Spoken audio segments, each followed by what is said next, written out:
Hi, my name is Ilma, and today I'd like to share my Psalm vlog, which is on Psalm 97. The Lord reigns.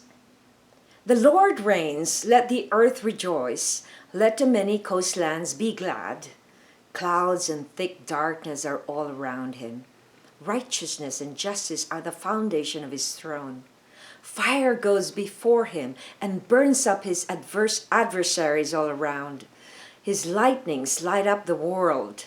The earth sees and trembles. The mountains melt like wax before the Lord.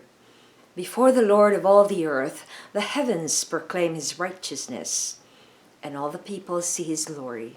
All worshippers of images are put to shame, who make their boast in worthless idol.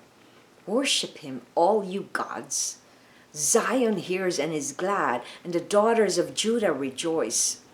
Because of your judgment, O Lord, for you, O Lord, are most high over all the earth. You're exalted far above all gods. O you who love the Lord, hate evil. He preserves the lives of saints. He delivers them from the hand of the wicked. Light is sown for the righteous, and joy for the upright in heart. Rejoice in the Lord, O you righteous, and give thanks to his holy name. Psalm 97, verses 1 to 12. Psalm 97, according to the ESV Study Bible commentary, says that it is a hymn celebrating God's kingship over all creation. It focuses on how God's universal rule assures the faithful of his final victory over evil and idolatry.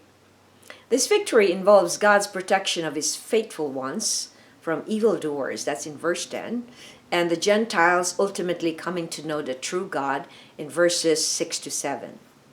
The assurance comes from biblical faith, and it produces a profound joy in those who embrace it. That's in verses 11 to 12. Adoration. We adore you, O Christ, and we bless your sovereignty. Confession. Forgive me each time I fail to bow down and surrender to your kingship. Thanksgiving. Thank you for reigning over me. It keeps me to remember my place in your kingdom. Supplication. May all Christians submit and surrender to the only one true God. Reflection. Share how God rules over your heart, mind, soul, and body. And why is it important to recognize those who are in authority over us?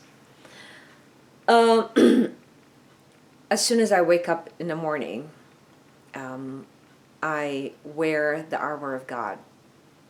And that's how I tell my spirit that I need to wear that, and I have to have a conscious effort to do that.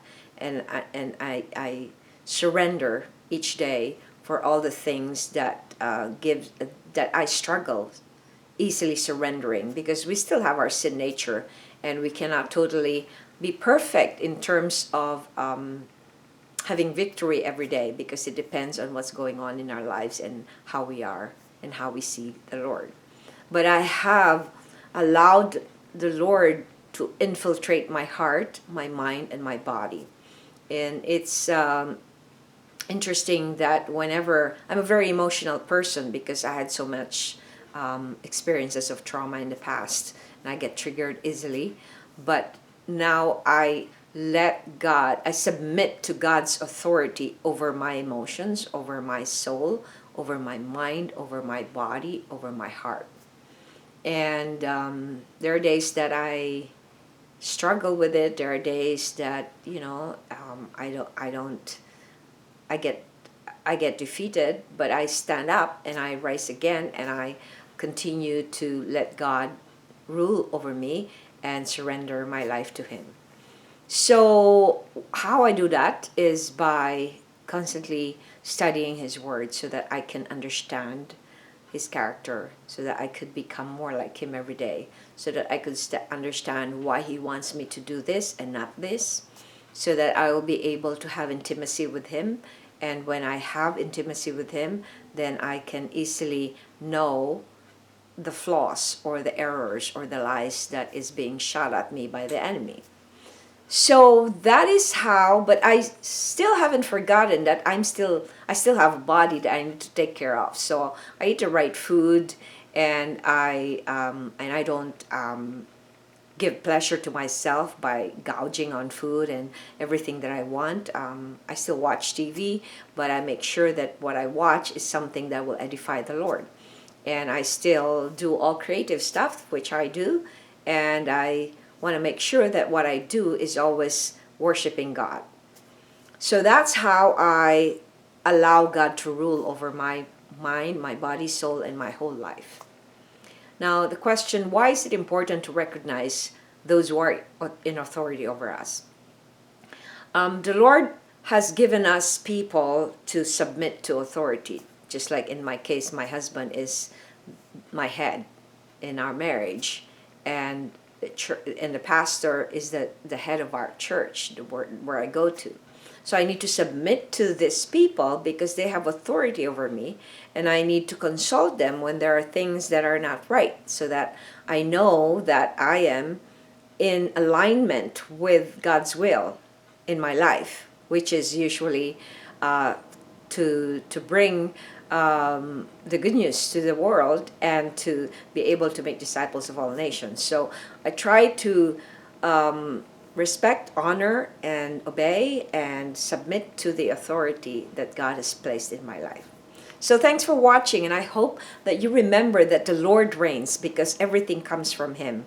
And He is the only God who has supreme power and authority over us. And if we do not submit to that authority, then we are in rebellion. We are going to probably get more into different kinds of sin if we are in rebellion.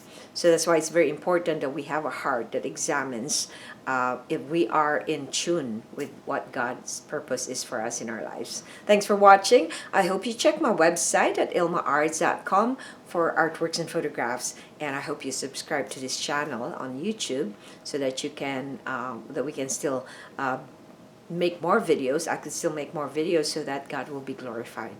Praise the Lord. Thanks for watching, and have a wonderful day.